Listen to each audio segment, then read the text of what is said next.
ঘরে থাকা সামান্য কিছু উপকরণ দিয়ে দোকানের মতো ক্রিস্পি চিকেন পকোড়া কিন্তু ঘরেই তৈরি হবে। তো চলো দেখিনি কি করে করব। আর আমি সুস্মিতা, আমার রান্নাঘরে তোমাদের সকলকেই স্বাগত। আর এই চিকেন পকোড়া করার জন্য এখানে বোনলেস চিকেন নিয়েছি 300 গ্রামের মতো, মানে এখানে 250 থেকে 300 গ্রামের মতো চিকেন আছে।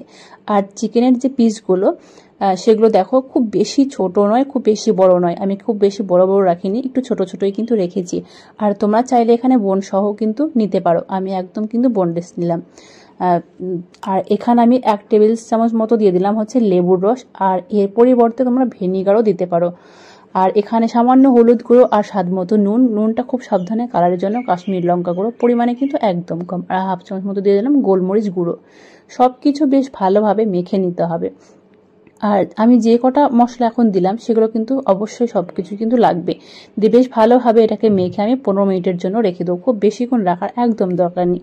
আর পুরোপুরি 15 মিনিট পরে দেখো আমি ফিরে এসেছি। এর মধ্যে এবার দেবো 1/2 চামচ মতো রসুন বাটা, 1/2 চামচ মতো দিয়ে দিচ্ছি আদা বাটা, আর যেটা দেবো সেটা হচ্ছে কাঁচা লঙ্কা বাটা। এখানে আমি 3টে কাঁচা লঙ্কা বেটে রেখেছিলাম, এটা তোমরা তোমাদের পরিমাণ অনুযায়ী দেবে। আর 2 চামচ মতো দিয়ে দিলাম কর্নফ্লাওয়ার, আর 1 চামচ মতো দিয়ে দিলাম চালের গুঁড়ো, আর হচ্ছে একটা ডিম। সব কিছু বেশ ভালোভাবে মেখে নিতে হবে। এই চাল গুঁড়িটা কিন্তু অবশ্যই দেবে, আর না হলে ময়দাও দিতে পারো, কিন্তু ময়দার পরিবর্তে যদি চাল গুঁড়োটা দেওয়া হয় সেটা কিন্তু বেশি ভালো হয়। আর এটা তোমরা তোমাদের মানে একদম পুরোটাই নিজেদের পছন্দ অনুযায়ী, একদম ক্রিস্পি করতে চাইলে চাল গুঁড়োটা কিন্তু অবশ্যই দেওয়া হবে দরকার। আর এইবার কিন্তু বেশ ভালোভাবে মাখতে হবে, এমনভাবে সব কিছু মাখতে হবে যেন চিকেনের মধ্যে মশলাটাকে বেশ ভালোভাবে যায়। এবার আগে থেকে দেখো আমি তেল বসিয়ে দিয়েছি, আর গ্যাসের ফ্লেমটা থাকবে, মানে যখনই তেলটা হালকা গরম হবে তখন গ্যাসের ফ্লেমটা একদম লোতে করে দিতে হবে।